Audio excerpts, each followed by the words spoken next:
Hello guys, আমি Prateek and welcome to my first blog. So guys, আজকে আমরা যাচ্ছি কলকাতা বইমেলায় অ্যান্ড হঠাৎ করে আমার ফ্রেন্ডদের মাথায় ব্লগ বানানোর ভূত চেপে ওঠে।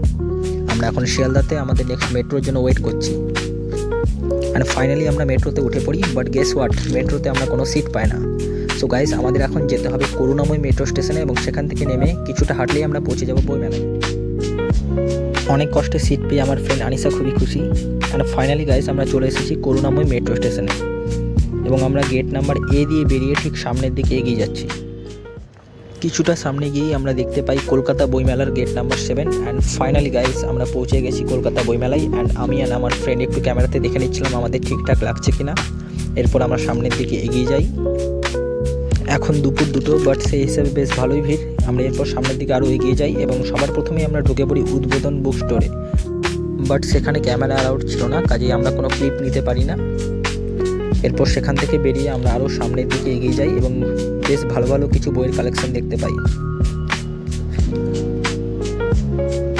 কিছুটা এগিয়ে যেতেই আমরা দেখতে পাই নন্দিনী ভট্টাচার্যকে, বুক লঞ্চ পারপাসে তিনি এসেছিলেন। এরপর আমরা চলে যাই ফুড স্টলগুলোর দিকে, কারণ আমাদের খুব খিদে পেয়েছিল।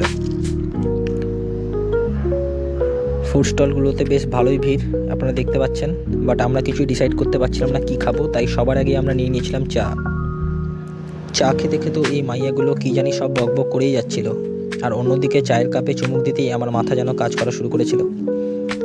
এরপর আমরা বাকি ফুড স্টলগুলো ঘুরে দেখি অ্যান্ড ফাইনালি আমরা রোল অ্যান্ড চাউমিন খেয়ে দেন সামনের দিকে এগিয়ে যাই। এরই মাঝে সন্ধ্যা নেমে এসেছে, আমরা সামনের দিকে আরও এগিয়ে যাচ্ছি অ্যান্ড ফাইনালি গাইস আমরা চলে এসেছি দেজ পাবলিকেশনে। সববারের মতো এবারেও তাদের বইয়ের কালেকশন ছিল বেশ ভালো। মানুষ লিটারালি 5 থেকে 10 মিনিট লাইনে দাঁড়িয়ে দেন এন্ট্রি নিচ্ছে। আমরাও সেই মতো দাঁড়িয়ে পড়েছিলাম লাইনে অ্যান্ড ফাইনালি গাইজ আমরা চলে এসেছি দেজ পাবলিকেশনের ভেতরে এবং সেখানে আমরা বেশ ভালো কিছু বইয়ের কালেকশন দেখতে পাই। এই বইটা আমার ভালো লাগে, তাই এটা নিয়েই আমরা বাইরে বেরিয়ে এসেছিলাম। এরপর আমরা আরও সামনের দিকে এগিয়ে যাই অ্যান্ড ফাইনালি এসে পৌঁছাই আমাদের যাদবপুর বিশ্ববিদ্যালয় প্রকাশনার সামনে। খুবই নিজের বলে মনে হচ্ছিল। আমরা ভিতরে প্রবেশ করি অ্যান্ড এই বছরের বইয়ের কালেকশনগুলো দেখছিলাম। ভেতরে ঢুকতে এই যাদবপুরের লোগোটা খুবই ভালো লাগছিল দেখতে। এরপর আমরা বেশ কিছু বই দেখি। সেখান থেকে বেরিয়ে আসতে দেখি সামনে বাউল সঙ্গীত হচ্ছিল, আমরা সেটা কিছুক্ষণ এনজয় করি। এরপর কিছুটা এগিয়ে যেতেই আমরা জাগো বাংলা নামে একটি থিম দেখতে পাই এবং সেখানে মানুষজনের বেশ ভালোই ভিড় ছিল। ভিতরের চারপাশটাই ফুল গাছ দিয়ে খুব সুন্দরভাবে সাজানো ছিল এবং ভিতরে ছিল আমাদের মুখ্যমন্ত্রীকে নিয়ে লেখা বেশ কিছু বইয়ের কালেকশন। আমরা ভিতরের চারপাশটা ঘুরে দেখি এবং বেশ কিছু ছবি তুলি। এরপর বাইরে বেরিয়ে দেখি আমার ফ্রেন্ড ঐন্দ্রিলা আমাদেরকে না জানিয়ে কী সব খাচ্ছিল। এরপর সামনে এগিয়ে আমরা আরও বেশ কিছু বুক স্টোর ভিজিট করছিলাম।